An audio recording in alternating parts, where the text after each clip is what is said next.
ZNS Total Sports is brought to you by Fourth Terrace Diagnostic Center. Welcome to sports, everybody. Baker Newman back on court today in the second round of men's singles at the Pan Am Games in Lima, Peru. After breezing through his first round match yesterday, Baker drawing a tough assignment. Second seed Guido Anderozzi from Argentina. The Bahamian never really able to get in this one. He dropped his serve 5 times and fell in straight sets, 6-love, and won. He's good all around. Big serve, good returns, good volleys, good moving. He's the best player I've played so far in my career. Now Baker back on court tonight for the first round of men's doubles along with Justin Roberts and Anderozzi on the other side once again with Argentine countryman Facundo Bagnis. Well, a bit of Bahamian history made at the USA Judo Open over the weekend in Fort Lauderdale. Kealisha Saunders became the first competitor from the 242 to win 2 medals at the event. She took gold in the under 9 girls under 32 kilogram category and then went above her age and weight categories, taking bronze in the under 11 girls 37 kilo. 32 countries were represented, and Saunders was the only athlete to walk away with multiple medals, much to the delight of her trainer and coach, Sensei Neville Mickey Munnings, who heads up Eastwood Judo Club. She takes her training very seriously, and she's moving on to Atlanta next weekend for next tournament, and we're looking forward to bring home some more golds for the Bahamas. We have more tonight from the B3's Senior National Track and Field Championships held over the weekend in the nation's second city. Here's Jay Philippe. Day 2 of the B3's Senior National Championships was certainly a good one to be at. Some of the top athletes definitely put together some good times as they performed at the Grand Bahama Sports Complex. The 800-meter finals was a 3-man race, but it was Joelle Forbes that came from behind to edge out Laverne Joseph for the win. On the last piece, that's usually the hardest, so I just tell myself I just gotta keep pushing, and he wasn't far away, so I know I gotta catch him, and I know once I catch him, that was a good time, so I did my best. Winning her second race for the meet was Anthony Strong in the women's 200-meter finals. Well, the strategy to go into the race was very relaxed due to the fact that we didn't have a full final. It was only 2 of us, so it was more as a time trial. President of the B3 Dramico Archer says he wants to see the Bahamas continue to improve with producing elite track and field athletes. Most of our elite athletes train and are resourced out of the United States. It would be my dream that the Bahamas can mirror the model of the Jamaicans, where they have transplanted one of the world's best programs right there in Jamaica. And I believe that geopolitically, we are best positioned to really put a national program together. I'm Jay Philippe, ZNS Total Sports. Well, boxer Torino Johnson back home after winning the North American Boxing Federation's middleweight title a few weeks back in California. Reno took the belt away from Irishman Jason Quigley, and he joins us tonight in studio. Now, Reno, I know you're confident going into that one, but did you expect the fight to go the way it did? First of all, give the Almighty God thanks. But Jason Quigley, an experienced fighter, a good fighter, good pedigree of a fighter, but Toriano's on a different level.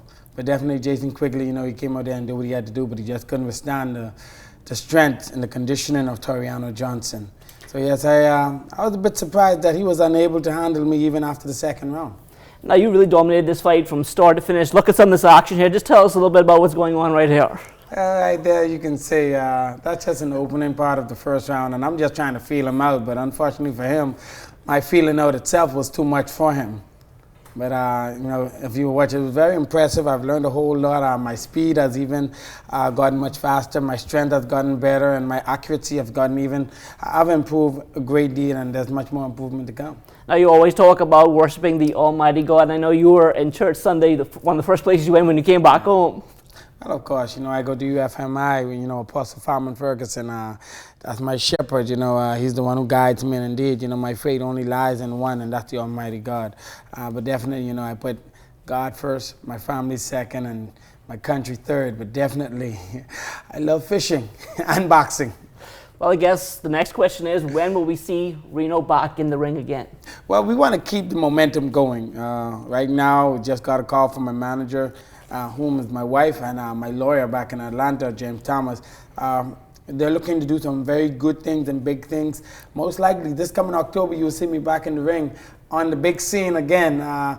Possibly not as the main event, but co-main event ain't bad, and it's going to be under the Canelo card, so definitely it's going to be a show to watch, and you'll be very much happy that you made that decision to watch that fight.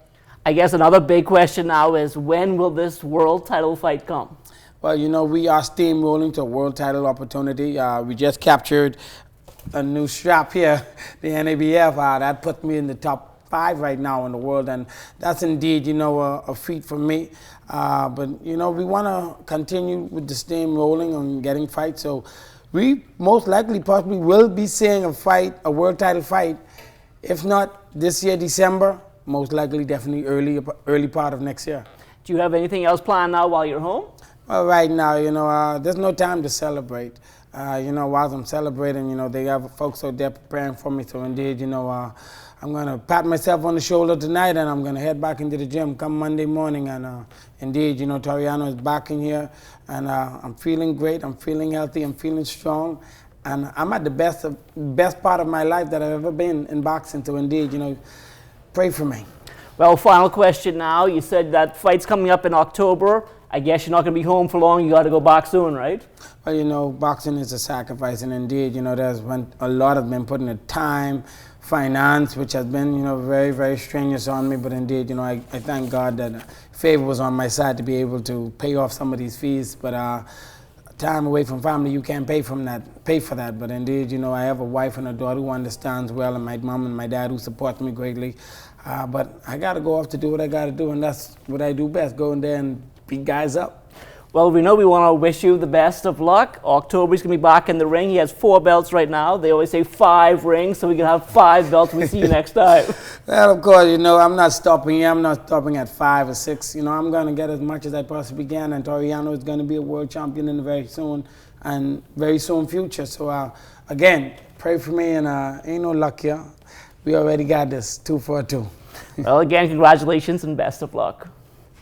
Well, Team Bahamas still celebrating their victory at the FIBA America's Under-18 Boys Championship over the weekend. They did not win the gold medal, but they came out with the bronze medal, booking their ticket after they took that bronze medal at the Under-17 Central Basket Tournament in Puerto Rico. Head coach Quentin 3-Ounce Hall speaking about what's going to be key to their success moving forward. Always money. That's always the #1 priority. But more than anything, coaches love, passion, and determination. Because you have a lot of coaches out there doing a hell of a job and they're not seen. But when you have kids that come from all over the islands, you know there's coaches out there putting in the work. So I commend everybody when you see something like this happening. And also commend the now president, Mr. Boleg. But hey, this is his vision. He believes in us all. And hey, this is where we are. Buddy Hield happy with how his inaugural Elite 24 camp went last week here in the capital. In addition to the workouts it is inside the gym, Buddy said it meant a lot to go in the community as well as his team made stops at outdoor facilities in both Baines and Grantstown and Seabreeze. That's where everything started for me, you know, being outside court. You know, we never had no indoor court. We never grew up on this. Everything was like iron backboard, iron rims. You know, they call them the jail rims, but like that was life, man. That's how I was able to grind, you know, in the hot sun, and that made me who I am today. And I'm thankful for that, and you know, I'm just blessed. And I tell the boys, like, you really don't need a gym to say like, oh, I need to get some shots up. You go there by yourself. Every morning I was going to the court myself, just grind and just dream, you know, like one day I'll be playing the NBA, you know, and hard work pays off. The Government League basketball season on the floor last night at the AF Adderley Gym. The Airport Authority Avengers getting a game-high 27 points from Kamal Murphy. They put away the Game Changers 84-70. Joshua Sweeting adding 12. Chico Francis a double-double, 11 points and 16 rebounds, while John Smith chipped in with 10 points. In the loss for the Game Changers, Lorenzo Rule a side-high 20 points to go along with 12 boards. Delano Knowles a double-double of his own, 17 13 points and 12 rebounds. Cleophas Smith and Ian Thompson Jr. following with 13 and 12 points respectively. Tonight, and we had a pretty good game based on how the team's been playing lately and how the games have been going. The team's been trying to just persevere through all the animosity that's going on with them as far as our team is concerned. We're trying to do our best to make it happen. We played a really strong game tonight. Unfortunately, we didn't come up with a W. But today's fight was a really good one. The guys came out and we couldn't pull it off, like I say, but we played with intensity and heart. We call it a win or loss on the back of Christ. So we're trying to make a push going into the playoffs. We're not going to be dismayed by this one. I think our coach, or the coach on the opposing end, we had a valuable opportunity to kind of get this lead by him being ejected, but we didn't take hold of the opportunity, unfortunately. And that will do it for sports. The Bahamas Tonight comes back after the break. ZNS Total Sports is brought to you by 4th Terrace Diagnostic Center.